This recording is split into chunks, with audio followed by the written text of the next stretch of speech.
ঘটনা তাহলে এটা না? জামাল জামাল ভাই তুমি এখানে কি করতেছো? আমি এতক্ষণ গাছে বসে বসে তোমাদের কাহিনী শুনতেছিলাম। রূপা, তোমার আমি এত পছন্দ করি, এত ভালোবাসি, আর তুমি আমার পেট খারাপের ওষুধ খাওয়াই দিচ্ছ। সমস্যা নাই, তুমি যদি আমার বিষ দাও আমি বিষ খাইতেও রাজি আছি। আর এটা তো সামান্য পেট খারাপের ওষুধ।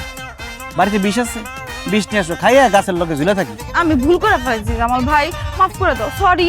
সরি হওয়ার কিছু নাই, আমি একটু অখুশি হই নাই, বরং এটা জানি আমি খুব খুশি হয়েছি যে তুমি জানো যে আমি তোমার সবসময় ফলো করি, তোমারে পছন্দ করি, তোমারে ভালোবাসি।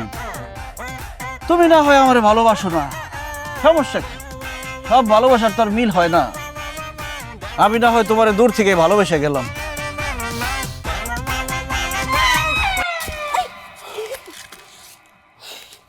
তোমার সুখই আমার সুখ।